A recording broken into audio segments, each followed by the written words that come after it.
Hi, welcome back. Welcome to the Owl Nest. This channel hit 1,000 subs, so thank you for being here. And now it is time to talk about Switchback versus HiJinx. Oof, this one's gonna hurt. You see, what had happened was... Hi there. Do you have anxiety? Do you lay awake at night thinking about all of your mistakes? Do you stare at the ceiling at 2 a.m. thinking about that cringy thing you said at a party when you were a teenager? Sweetie, I hear you. Relatable. But trust me, nobody's gonna remember those awkward moments. Don't worry. Meanwhile, I get to spend the rest of my life thinking about that time a spinning weapon fell off my dangerous combat robot. Oh, and people will remember this one, because it was on TV, and then the internet. It's been memed. I have been tagged in the memes. It's immortal. This will outlive me. So we might as well talk about it. You see, what had happened was, in 2019, when we set out to build the very first HiJinx, one huge recurrent design requirement that we all agreed upon was serviceability. The robot has to at least be kind of easy to work on, and this informed our armor panel shape decisions. The version 1 HiJinx and the current design have a massive block of machined aluminum as the base of the weapon stack. Chongus. Inside that is a steel sleeve, and then there are bushings. Because the loads all the way around the weapon shaft during a hit are just massive, up to 44 kilojoules of force, and we have to absorb that energy or rip ourselves apart. In 2019, the bushings inside were made by HiJinx, and on the bottom we had our classic weapon capture, the Giganut. And in the topmost armor panel, we had a bearing to constrain the side loads and help the shaft spin true. The 2019 HiJinx had a flat top panel on the head that bolted on the same way as our flat wing panels do. The next version of HiJinx was built on what we learned in Season 5. Mainly, the HiJinx bushings were replaced by oily bronze bushings, and the construction of the head changed pretty dramatically. The Season 5 head was welded onto the main chassis, and the final top plate bolted on, but in our fight with Bloodsport, that showed that the grade 8 bolts that hold the head plate down could break in shear without taking a direct hit, and that meant that the whole head had to be changed. We've had some discussion as well about whether the bearing was over-constrained, but that's a sidebar. For Season 6 and 7, the head is a unibody. Top, side plates, they're welded together in situ at the same time the upper central frame rails are welded onto the chassis. They absolutely must conform to each other for 2 reasons. 1, any amount of interference means the head doesn't slide on very well, and 2, any amount of slop is an area where a load, like energy from a hit, could slap the plates together or pull them apart. It's dangerous to leave things loose around the weapon. But the head still had the top bearing in it, and we found that with a pair of heads, identically fabricated on the same chassis with the same setup by yours truly, there was still a tiny amount of variation, and any variation at all in the location of the bearing mount could add some pressure to the top of the weapon shaft. How big of an issue is it? Well, we had 2 chassis for Season 6, 2 heads and then spare plates, and when we queued up the second chassis after the Sawblaze fight, there was like a fraction of a millimeter difference in the bearing mount alignment from chassis 1 to chassis 2, meaning that the weapon shaft was pushed ever so slightly against the bushing, adding friction. Friction bad. We solved this in the short term by basically adding slop to the weapon stack, or combat clearance as we like to say, but it's not enough. Imagine a scenario where we take a direct hit to the head, which did happen recently, and then that bearing is no longer where it used to be. Unacceptable! So we had to redesign the entire weapon stack to exclude the top bearing while still containing all of the energy from the weapon. And here's what we came up with. Ooh, segue. The robot in the Ripperoni fight was actually our Season 6 chassis, and you can tell because the inside was pink. The Season 7 chassis has a blue interior. We do color code the chassis, because why not? You just eliminate one big chance for human error. The reason why we had the Season 6 chassis in that fight is because we had some tragic, and I do mean literally tragic, manufacturing issues that delayed the Season 7 build. So the first fight in which we used our Season 7 chassis was Switchback, and that means it was untested. Back to the subject. Right, here's what we came up with. So the head shape would remain essentially the same, but the upper bearing would be removed and a new containing plate added inside that would bolt to the top frame rail. Thus, it would be tied into the steel chassis. This reduced the overall height of the weapon shaft and it required a redesign that deleted Orion's classic clamp collar, the part of the spinning weapon stack that would slip on a big hit and dampen the return energy into our robot. So there was an opportunity here to move from a 4140 weapon shaft, which is adequate, but out here by the ocean, they were literally rusting in the shop, adding friction, and friction bad, and move to a 174 pH stainless steel weapon shaft, which is more resistant to corrosion, higher chromium content for a slippery smooth bearing surface all the way down, and better strength. So I found a section of 174 pH stainless in Florida, which was rad because our main machining sponsor, P3D Creations, are also in Florida. So I drop shipped the material to them and sent drawings for the new weapon shaft that replaced the clamp collar with a Jesus nut. Do you like helicopters? I know I do. I had 2 days of helicopter training while working on my fixed-wing pilot license, and I decided that flying them maybe isn't for me. Like, maybe I have enough dangerous hobbies. I have 2 pages of notes where every paragraph ends with, and then you die. Like, you enter a low G condition, unload weight from the mast, and then you die. Or, you fail to enter auto-rotation, and then you die. It just goes on like that. So, much respect to helicopter pilots.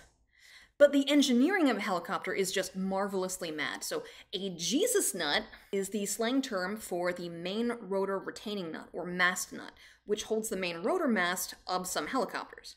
The related slang term Jesus pin, that refers to the pin used to secure the retaining nut. The slang implies that if this nut fails, your only hope is Jesus. If you saw my hardware fail video about the mammoth fight, you might already know that there are ways to mitigate having a nut back off of a spinning shaft that are superior to a traditional lock nut, such as a castle nut, a flex top nut, etc. Orion, myself, the team, we had weeks of design review in 2022 before we settled on a Jesus nut style top retaining nut. And the hardware selected was very hard, basically military grade flex top nut, 1" 20 thread, and the top of the weapon shaft was machined with that thread pitch. Now, if you're going to jump in the comments section and tell me this was a dumb idea, well, just remember that, for example, light helicopters have a maximum gross weight around 4,000 pounds, while larger helicopter may have a gross weight up to 10,000 pounds. So there are real-world examples of this kind of hardware being used effectively under a high load. But, something went very wrong for us. Plus the time pressure. We had a 1-day turnaround from losing our chassis in the Ripperoni fight to queuing up the entirely new robot for the Switchback fight. Luckily, my team does hustle. We did not sit around feeling sorry for ourselves, we got to work. And after installing and wiring up the electronics, we slapped on a tail and went to install the weapon bar, and the flex top nut was too hard. It was too stiff. It did not, in fact, flex up top. We tried to tighten it down, and I'm obviously not the largest person on the team, so we got the folks over 6 foot tall to torque on this thing, and it just would not tighten down. It actually started eating into and destroying the threads on the 17.4 pH H900 weapon shaft. 17.4 pH H900 has a C40 Rockwell hardness, so this nut was just destroying it. Okay, do not panic. There is other hardware in the world. So we got on the internet, over to McMaster Car, found 3 possible solutions, and I was like, here's my credit card, buy all 3. Now, when we were filming in Los Angeles, McMaster could bring us shiny new hardware on the same day, via courier. And I did love that. In Las Vegas, they will not do that.